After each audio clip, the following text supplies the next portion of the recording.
Gracias, Cornelia, por la felicitación. Quizás contar que la Corte Penal fue algo que uno estudia en la vida por las cosas que le tocan trabajar, pero hace unos años tengo el placer de integrar un comité de nominaciones para la elección de jueces de la Corte Penal Internacional. Y entonces, en ese rol, que además es muy lindo, no hace al tema que tengo que hablarles hoy, pero es muy lindo porque desafía el modo en el cual los estados plantean sus candidatos para la Corte. Uno conoce la Corte desde otro lugar. Uno conoce las necesidades de la Corte. Ese comité está previsto en el estatuto básicamente porque alguno, con una gran visión de futuro, pensó que hacía falta alguna especie de sedazo que permitiera saber qué candidatos podían llegar a ocupar ese lugar, que como todos los lugares permite que la gente aprenda, pero que tiene la increíble e importantísima tarea de llevar a cabo una lucha muy seria y muy rígida contra la impunidad, además de que por esa vía se decide que alguien pasa el resto de sus días a la sombra. Y estas cosas exigen formación. Pero bueno, me pidieron que me ocupara de la jurisdicción internacional penal y eso es lo que voy a tratar de hacer en 15, 20 minutos. El mundo internacional no conoció lo que era la jurisdicción y mucho menos lo que era la jurisdicción penal cuando nació. Si uno asume que lo internacional comienza cuando termina la Edad Media y cuando se genera el régimen de estados, o sea, con la Paz de Westfalia en 1648, el mundo westfaliano era un mundo horizontal de pocos estados muy semejantes, muy homogéneos, con el mismo tipo de régimen jurídico, que habían decidido que cada uno de ellos tenía el total dominio de lo que le hacía falta para sobrevivir en el mundo. Cada uno de ellos resolvía sus conflictos, cada uno de ellos proveía sus recursos de subsistencia y entonces generaron una serie de criterios para convivir que los mantenemos hasta el día de hoy. La igualdad soberana, aun cuando todos materialmente no fueran iguales. Como resultado de eso, la inmunidad de jurisdicción. Ningún Estado se iba a meter en las cuestiones de jurisdicción desde al lado. Y como consecuencia de eso también la no intervención. O sea, el mundo westfaliano no era un mundo en el cual estuvieran demasiado presentes las cuestiones de jurisdicción. Sin embargo, sí era un mundo en el cual la solución de controversias entre Estados permitía hacer la guerra. La guerra y la paz eran los dos grandes temas. Y al hacer la guerra, los estados en algún momento empezaron a darse cuenta de las dificultades que tenía la guerra. De que la guerra no solamente necesitaba dinero en recursos materiales, en armas, sino que la guerra necesitaba hombres. Y los hombres eran un recurso finito que no se conseguía en todos lados.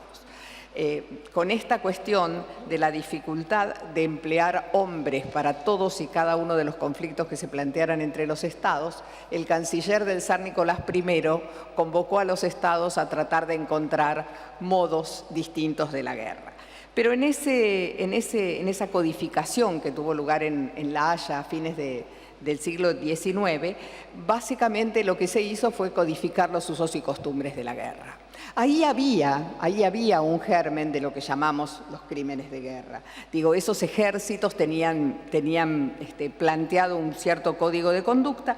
Cuando ese código de conducta se violaba, indudablemente hacían justicia, entre comillas. Lo que no tenemos es ningún tipo de referencia a una instancia jurisdiccional para resolver esto, y el enfoque era puramente militar. Digo, había un tratamiento medianamente equitativo para quien había llevado las armas con lealtad hacia la potencia para la cual trabajaba, y el tratamiento era absolutamente impiadoso para el espía y para el mercenario, porque básicamente esa gente había traicionado el estatuto.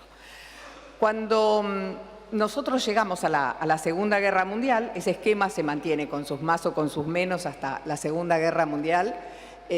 Cuando la guerra está por terminar y se instala el orden jurídico-político que tenemos vigente con algunos cambios hasta el día de hoy, este marco cambia sustancialmente.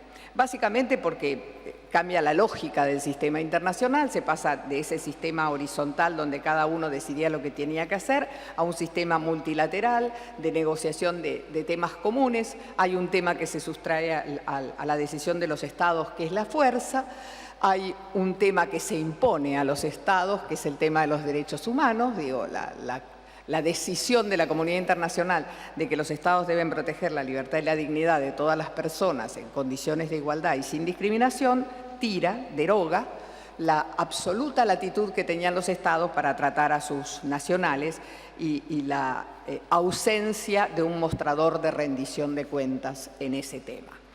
En ese contexto, el orden jurídico internacional acepta formalmente al principio nuevos sujetos distintos de los estados. Por un lado van a estar las organizaciones y por otro lado, básicamente la ONU y todas las que se van a crear para poder cumplir con ese esquema mucho más ampliado de objetos internacionales, y por otro, los individuos. ¿Por qué los individuos? Y bueno, porque los tratados de derechos humanos permiten que nosotros, personas físicas, podamos obtener de esos tratados un derecho o una obligación.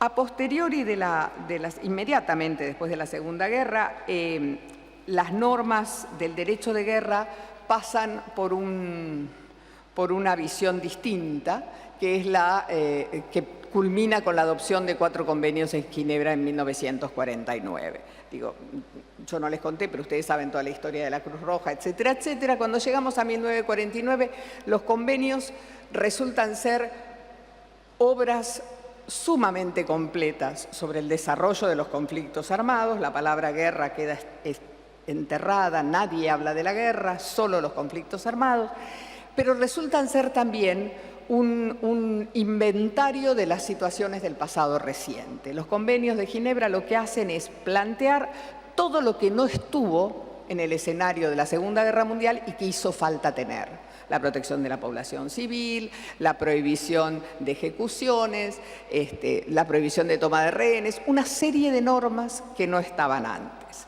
En esos convenios, lo que antes podían haber sido los crímenes de guerra pasan a tener un nuevo nombre: las infracciones graves. Los convenios tienen previsto que los estados tienen que incorporar en sus legislaciones penales una serie de conductas que son conductas que están prohibidas durante el desarrollo del conflicto, que los estados tienen que generar jurisdicción de sus tribunales respecto de esos crímenes y que también podría haber una jurisdicción internacional, pero básicamente está prevista en primer lugar la jurisdicción nacional. En ese esquema que se va a completar en la segunda mitad de la década del 70 con los protocolos adicionales del 77, lo que va a hacer es adicionar al esquema de 1949 lo que había sido la experiencia mundial del 45 al 77. Básicamente las guerras de liberación nacional, básicamente los conflictos localizados. Y entonces los dos protocolos incorporan más elementos a lo que podría ser un detalle de las infracciones graves. También incorporan los protocolos derechos humanos en estado puro. Hay cláusulas enteras del protocolo 2 que son básicamente la transcripción del Pacto de Derechos Civiles y Políticos. Esas normas lo que hacen es complementar lo que la comunidad internacional de posguerra había decidido a partir de la primera reunión de Naciones Unidas, que era considerar que las consecuencias de la Segunda Guerra Mundial tenían que traducirse en un legado del futuro, en un legado para la prevención, de manera de no tener nuevamente que enfrentar ese tipo de actos.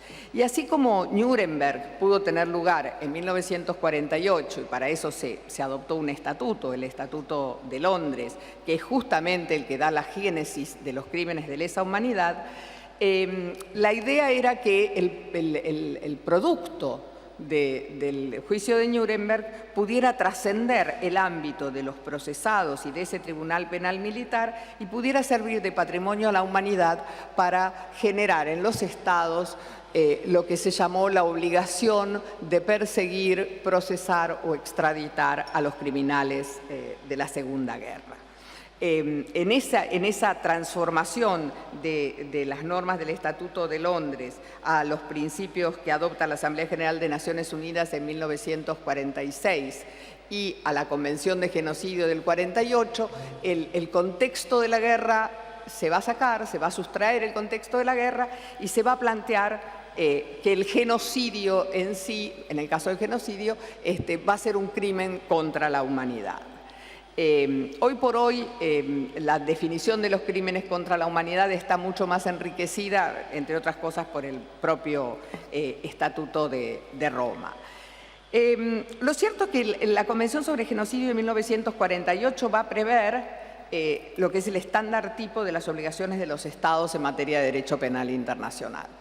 Los Estados tienen que tipificar el delito en sus legislaciones, tienen que preverle penas, hay determinados atenuantes o eximentes de responsabilidad que no son válidos, como el cumplimiento de órdenes, estado de necesidad, etcétera, y tienen que habilitar la jurisdicción de sus tribunales. Si el Estado no va a ejercer jurisdicción, tiene que extraditar, pero también se prevé que pueda haber una Corte Internacional Penal.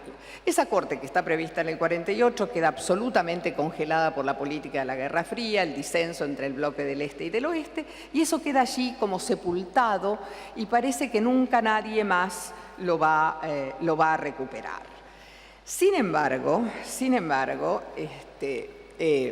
el mundo empieza a experimentar otras circunstancias en la década de los 90. Cuando a la caída del muro de Berlín le sigue la explosión de lo que era el mundo de la Europa Oriental,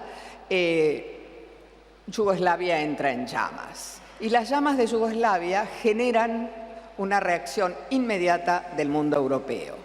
El mundo europeo que había decidido que lo que le había pasado no iba a volver a pasar, que había decidido darse una organización regional pidiendo democracia efectiva, que había decidido tener el primer tratado de derechos humanos en el mundo, que había instalado la primera Corte de Derechos Humanos en el mundo, que exigía que toda la cuestión fuera democrática y de respeto de derechos. La explosión de Yugoslavia lleva al mundo europeo a ser el primero que reaccione. De hecho, el Consejo de Seguridad de Naciones Unidas va a entrar como 6 o 7 meses más tarde a esto. Y un muy buen día, a partir de una serie de constataciones, de una misión de investigación básicamente propuesta por Francia, se llega a la conclusión de que lo que había pasado en Yugoslavia, eso que se llamaba la limpieza étnica, olía a genocidio. Eso era un primo hermano de lo que habíamos tenido antes y esto no se podía tolerar. Y entonces se produce algo rarísimo, algo que nunca había sucedido antes, y es que el Consejo de Seguridad de Naciones Unidas, que ya había tomado decisiones en el campo del conflicto de la ex Yugoslavia, decide el establecimiento de un Tribunal Penal Internacional para el juzgamiento de las infracciones graves a los convenios al derecho internacional humanitario cometidos a partir del 1 de enero de 1993. O sea, es el Consejo de Seguridad el que crea el primer tribunal penal no militar que vamos a tener. Hay muchas teorías de por qué esto es así. De hecho, el primer procesado ante el tribunal lo que hace es, como todos los que después resultan culpables, decir que lo sacaron de sus jueces naturales. En este país hubo varios que lo dijeron. Y el órgano de apelación da su visión de esto. Concretamente, lo que sucede es que el Consejo de Seguridad no tiene una lista exhaustiva de medidas a adoptar en el contexto del capítulo 7 y el establecimiento del Tribunal Penal Internacional para la ex Yugoslavia fue una medida coercitiva. ¿En qué consiste la coerción? No consiste que alguien cometa un delito y sea llevado a un tribunal. Esta es la lógica de la operatoria del derecho. La coerción consiste en que el Estado, que recibió un montón de advertencias de llevar a juicio a todos los violadores del derecho humanitario, perdió la capacidad de decir por dónde empieza, con quién sigue, a quién juzga primero, quién va a perdonar y a quién no va a perdonar. Entonces la comunidad internacional dice, perdón, nos toca a nosotros, los jueces son propuestos por todos los estados, de hecho Latinoamérica tuvo jueces latinoamericanos en el ICTY, digo, Elizabeth Odio, entre otros, acá está Natalia Lutherstein, que trabajó con Elizabeth, no en ese, sino en la Corte Penal, pero digo, Latinoamérica estuvo en la primera Corte Penal Internacional. Y esa decisión del Consejo de Seguridad le da un estatuto a la Corte Penal Internacional en la cual en el cual se ponen las normas de fondo, estos son los delitos por los que vamos a juzgar, genocidio en los términos del artículo 6 de la Convención del 48, crímenes de guerra, que son básicamente los del derecho internacional humanitario, y crímenes de lesa humanidad. Se ponen normas de respeto de los derechos de las víctimas de acuerdo a las normas de derechos humanos y esto echa a andar. Todos contentos, tenemos una jurisdicción penal, no se molesta más con esto, dejémonos de molestar, hagamos las cosas como queremos, y la gran sospecha de la discrecionalidad del Consejo de Seguridad. Va a ser así aun cuando el Estado que cometa las tropelías sea un Estado más cercano a los miembros permanentes. Al año siguiente se produce la crónica del genocidio anunciado, que es Ruanda.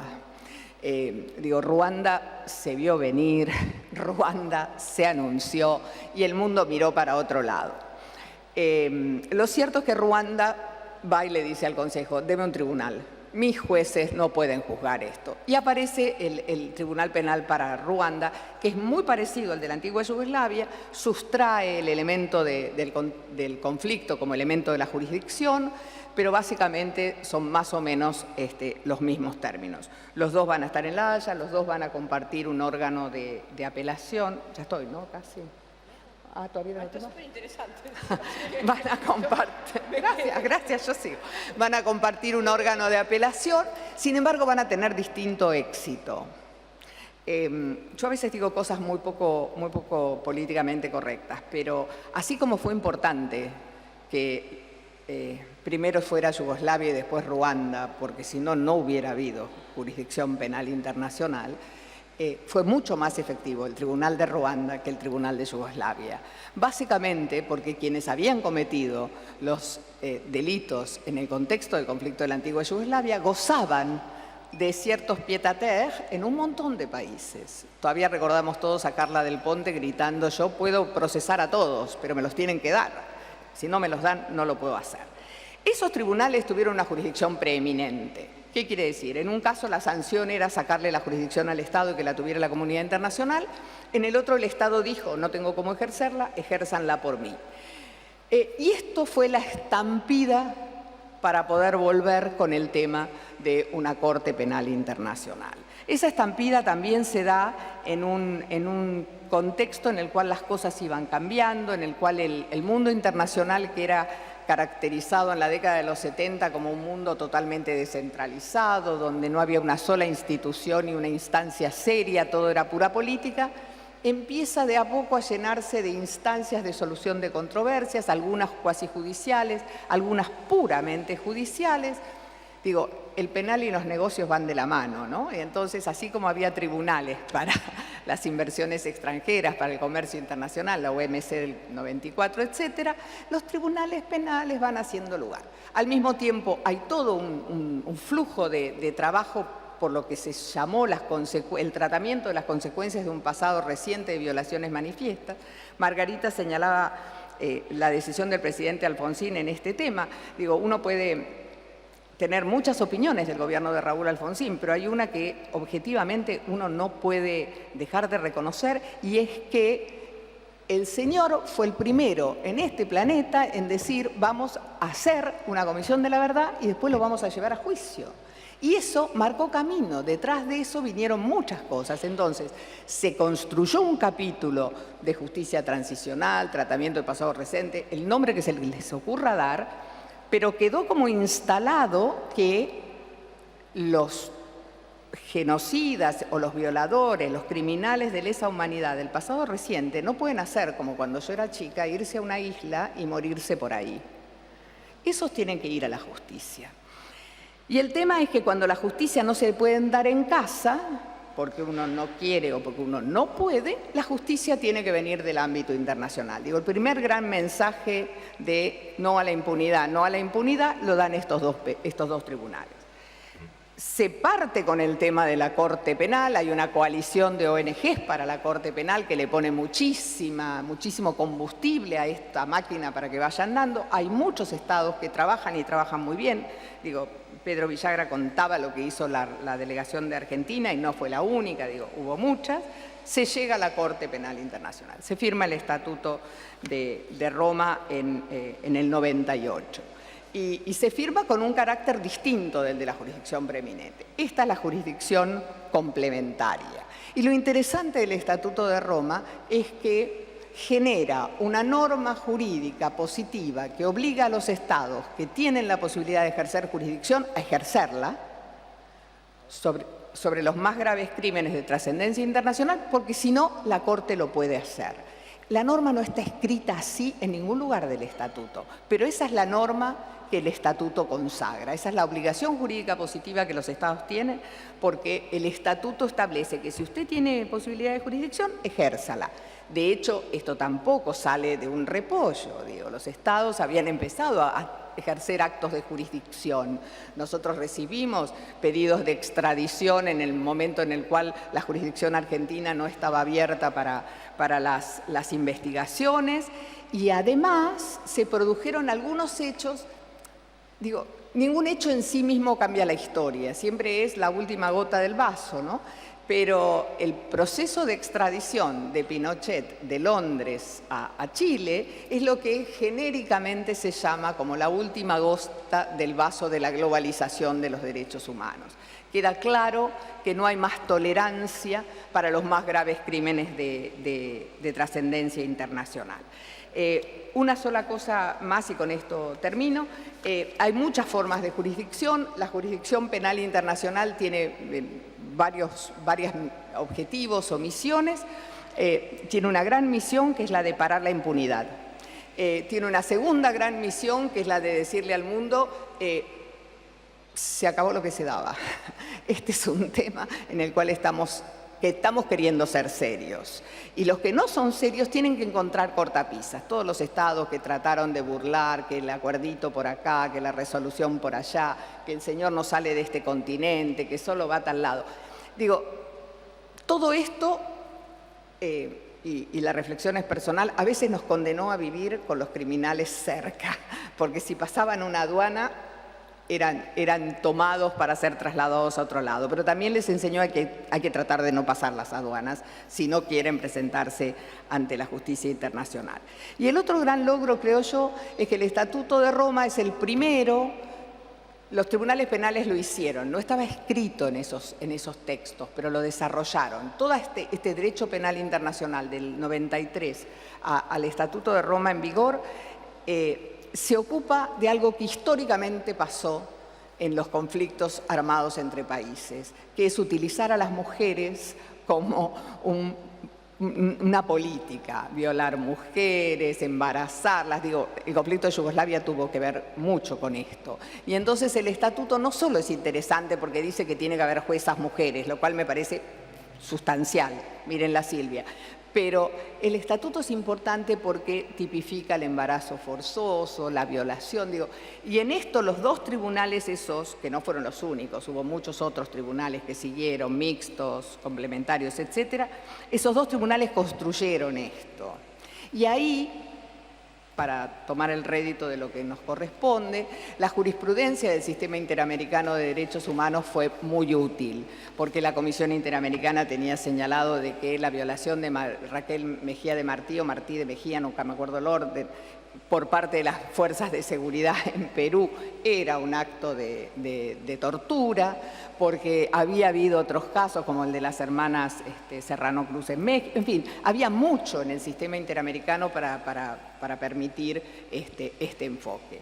Así que la existencia de la Corte Penal, la existencia de la jurisdicción penal internacional es un dato que sería difícil de entender en un contexto internacional anterior al 45 y que es un poco más fácil de explicar en la última década del siglo XX. Gracias.